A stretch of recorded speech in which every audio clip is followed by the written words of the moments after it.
After an unprecedented campaign season, the time has come. Early voting began today right here in Texas. So that felt like a good time to have Daniel Marine join us yet again. He, of course, is our evening anchor, but also anchors our campaign context series. Daniel, perhaps the key word there is context. That's what we're looking for right now as we anticipate who is going to vote this year and when they'll do that. Right. So early voting here in Texas, we're already getting reports of some pretty long lines here in Central Texas. Early voting actually underway in about half of the states nationwide. And you mentioned the question is who's going to be voting?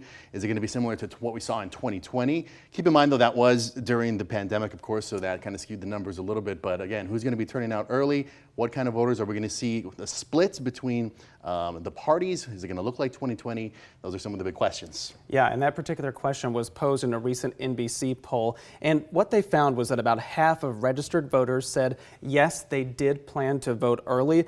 The more useful context, though, from the polls perhaps lies in who said they would plan to vote early. Right. So about 51% of voters said they were going to vote early. When we're looking at the numbers, though, Democrats say that they plan to vote early. That kind of tracks with what we saw in 2020. I know we have the numbers if we can show them. NBC News put this survey together in mid-September. Now, again, of the voters who said they plan to vote early, who were polled, 61% said they plan to vote for Vice President Kamala Harris.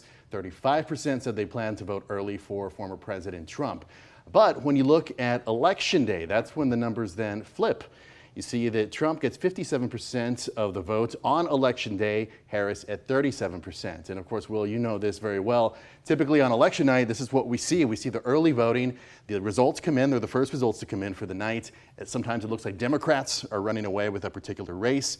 But then as the day of totals start to come in, that's when we see the races really tighten. Yeah, these are those historic trends we tend to see pop up during these major elections. But we also want to give you a little bit more context, taking a step back and looking at across the country. In total, more than 14 million people have either mailed in their ballot or voted early in person. That's across the entire country. When NBC News broke that down in particular, it was 46% Democrats, 36% to Republicans. That's right. Yeah, we're seeing big turnout nationwide. You've seen the images, all the videos from last week, long lines all over the country. Georgia had some record turnouts on the first day of early voting, more than 1.4 million votes cast as of today in Georgia. And then North Carolina, more than 1 million votes cast so far, so a lot of enthusiasm there. And again, well, we're seeing a lot of enthusiasm from Democrats when it comes to voting early. Now, the Republican National Committee has been trying to get voters to get out early too, but they're kind of running into issues with the top of the tickets with former President Trump, who's kind of had a kind of inconsistent tone, we'll say, when it comes to early voting. Sometimes he tells his supporters to go out and vote early. Other times he casts doubt, of course, on election integrity and things like mail-in ballots. So this kind of put the RNC and Republican leaders in kind of a tough spot when it comes to the messaging around voting early. Yeah, there's been a lot of discussion about that, about whether or not Republicans will show up early or maybe even turn in their ballots early if they have absentee or mail-in ballots too.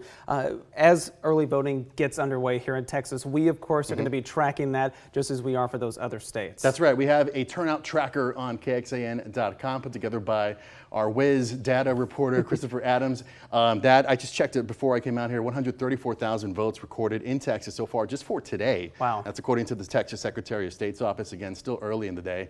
18.6 million voters registered in Texas this year. That is up about 1 million from 2020. And of those early votes cast, including me. There you go. Yeah, I was up at about 8 o'clock this morning doing that. No wait at all for me at that time, so it was nice. very nice.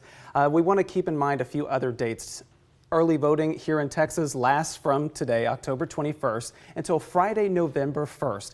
The last day, though, to request a mail-in ballot is this Friday. That's October 25th. Election Day is Tuesday, November 5th. Daniel, thank you again for joining us. We appreciate it. Yeah, good to be here. All right, everybody, we'll see you in just a few moments after we return from this break.